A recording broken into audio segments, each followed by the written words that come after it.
Assalamualaikum warahmatullahi wabarakatuh. Perkenalkan, saya Khairi Nur Anissa dari Ekonomi Syariah kelas A dengan nomor induk mahasiswa 934126319. Dalam video ini, saya akan membandingkan berita dengan teori yang ada untuk memenuhi tugas ujian akhir semester mata kuliah perbankan syariah. Semoga bermanfaat. Selanjutnya, saya akan membacakan berita yang sudah saya ambil dengan judul Bantu UMKM di tengah wabah corona, restrukturisasi kredit terus digalakan. Otoritas Jasa Keuangan atau OJK telah merilis aturan untuk melonggarkan kredit bagi debitur-debitur yang terkena dampak dari virus corona atau COVID-19, baik secara langsung maupun tidak langsung. Aturan restrukturisasi disebutkan dalam POJK nomor 11 tahun 2020. Dalam aturan tersebut disebutkan bahwa debitur yang mendapat kelonggaran adalah debitur dari sektor pariwisata, perhotelan, transportasi, perdagangan, pengolahan, pertanian, dan kelautan. Adapun bank yang sudah melakukan restrukturisasi adalah Bank Rakyat Indonesia atau BRI. Bank Rakyat Indonesia atau BRI ini sudah merestrukturisasi sebanyak 134.000 debitur. Direktur Utama Bank Rakyat Indonesia yaitu Sunarso menjelaskan, dalam memberikan keringanan atau restrukturisasi kredit, Bank Rakyat Indonesia menerapkan 4 skema yang telah disesuaikan dengan debitur yang terkena dampak virus corona atau COVID-19. Skema yang pertama adalah bagi debitur UMKM yang mengalami penurunan 30% omsetnya akan mendapatkan restrukturisasi biasa, yaitu penurunan bunga dan penundaan angsuran. Skema yang kedua adalah bagi debitur UMKM yang mengalami penurunan omset sebanyak 30% sampai dengan 50% akan mendapatkan restrukturisasi berupa penundaan angsuran pokok, bunga diturunkan dan tetap dibayarkan. Skema yang ketiga adalah bagi debitur yang mengalami penurunan 50% sampai dengan 75% akan mendapatkan keringanan berupa penundaan pokok utang dan bunga selama 6 bulan.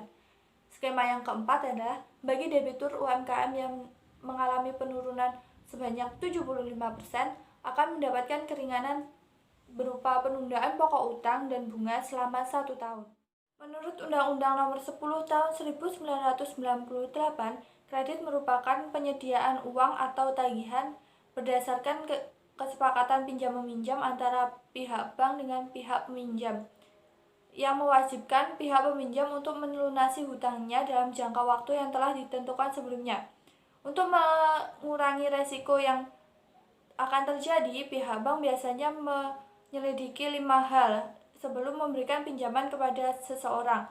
Yang pertama adalah kepribadian, yang kedua adalah kapasitas seorang itu, yang ketiga adalah modal, yang keempat adalah jaminan, yang kelima adalah kondisi ekonomi si peminjam. Dalam penerapannya, kredit juga diberikan kepada pelaku UKM.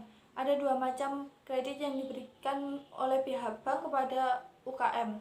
Yang pertama ada kredit berdasarkan fungsi atau kegunaannya, ada kredit modal kerja dan kredit investasi. Yang kedua adalah kredit berdasarkan jaminannya, yaitu tanpa jaminan dan ada jaminannya. Apabila dalam kegiatan kredit seorang debitur mengalami masalah atau kesulitan dalam memenuhi kewajibannya terhadap bank, bisa dilakukan restrukturisasi kredit. Menurut Peraturan Bank Indonesia atau PBI, restrukturisasi kredit adalah upaya perbaikan yang dilakukan oleh pihak bank dalam kegiatan perkreditan terhadap debitur yang mengalami kesusahan atau masalah dalam memenuhi kewajibannya terhadap bank. Restrukturisasi kredit ini bertujuan untuk menyelamatkan kredit dan menyelamatkan usaha debitur agar kembali sehat. Restrukturisasi kredit bisa dilakukan apabila pihak bank memiliki keyakinan bahwa debitur memiliki prospek usaha yang baik dan kelak akan bisa memenuhi kewajibannya apabila kreditnya direstrukturisasi. Ada 5 macam restrukturisasi yang dapat dilakukan atau diberikan pihak bank kepada debitur. Yang pertama adalah penurunan suku bunga, yang kedua adalah perpanjangan waktu kredit, yang ketiga adalah pengurangan tunggakan bunga kredit, yang keempat adalah pengurangan tunggakan pokok kredit, yang kelima adalah konvensi kredit menjadi modal sementara. Perbandingan antara berita dan teori.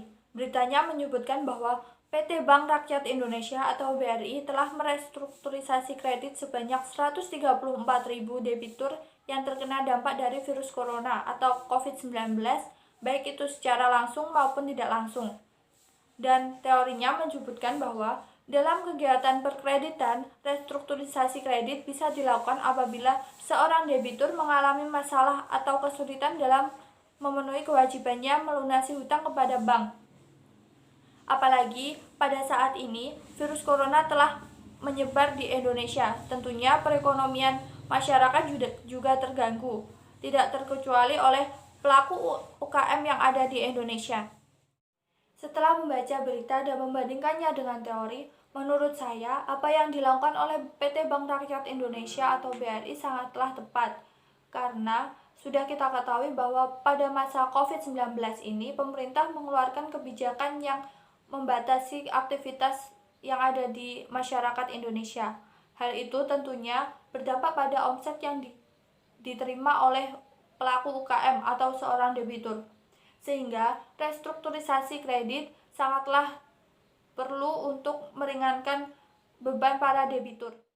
Kesimpulan yang dapat kita ambil adalah dalam kegiatan perkreditan tidak menutup kemungkinan seorang debitur mengalami masalah dalam memenuhi kewajibannya terhadap pihak bank. Dan restrukturisasi kredit merupakan jawaban untuk mengurangi atau menyelesaikan masalah seorang debitur tersebut. Terima kasih. Wassalamualaikum warahmatullahi wabarakatuh.